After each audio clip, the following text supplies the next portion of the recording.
They say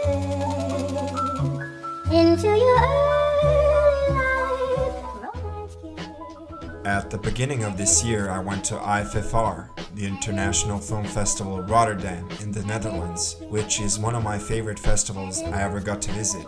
I'll also be making a vlog type video about my time and experience there.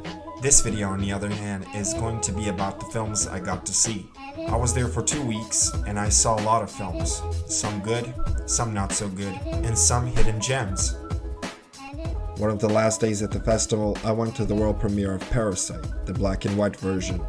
I was excited to see it since it is my favorite movie of last year. I saw it at Cannes where it deservedly won the Palme d'Or. I made a short review already when I saw it last year, and I'm currently working on a bigger video dedicated to it, so I won't be getting too much in depth here.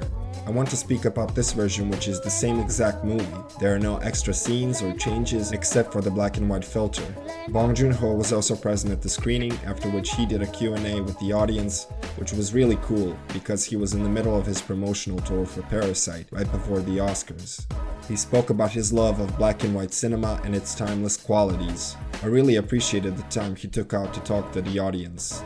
There he explained that he already made a black and white version of his previous film Mother, so it was only natural that he wanted to give Parasite the same treatment.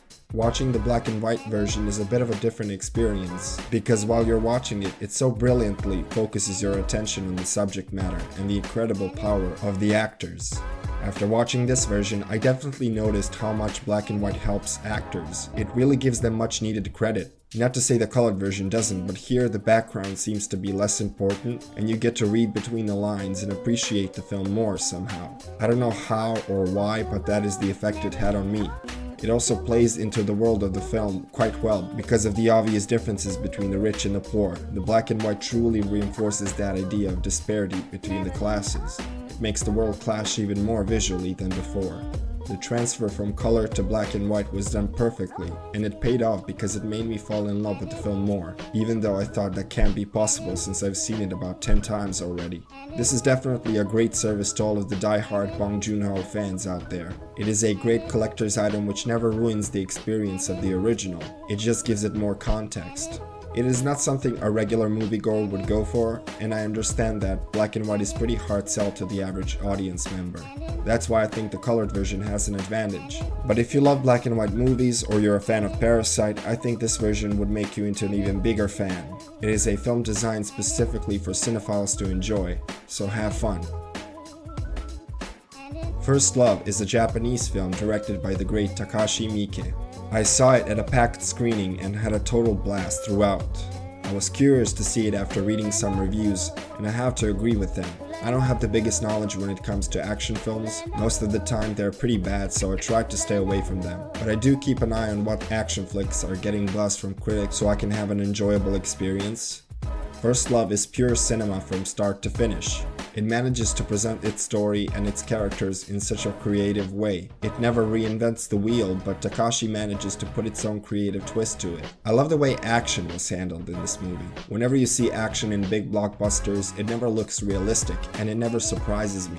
What Takashi knows well is that violence can never be that rehearsed and controlled. Violence is messy, and most times it doesn't go in the direction we plan on. Violence exists in the realm of human instincts, and you never know which way it will manifest itself. That is the beauty of this film. It keeps you invested in each confrontation, even if it is only physical, tells you so much about a person. It is metaphysical storytelling.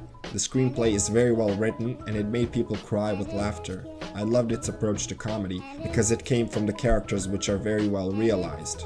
Every character in the film is an important piece of the greater puzzle, and I love how this movie exposes the fragility of the people we deem so scary.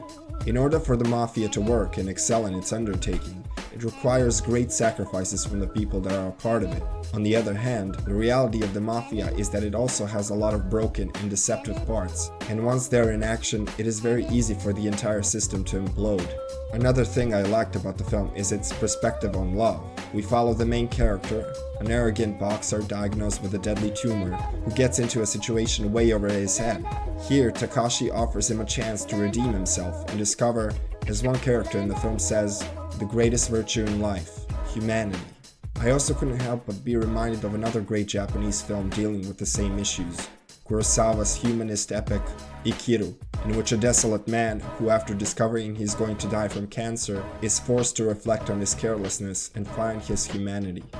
Takashi makes the exact film, but on his own artistic terms and in his effervescent style. I think this movie has a lot to give to its audience. Those who love action will get action, those who love romance will get what they want, and in the end, it is the perfect film for a cinephile to chew on and reflect on. And for that, I thank you, Takashi Miike. I'll be covering more of the films I saw at the festival in upcoming videos. If you like this video, please like and subscribe. Thanks for watching.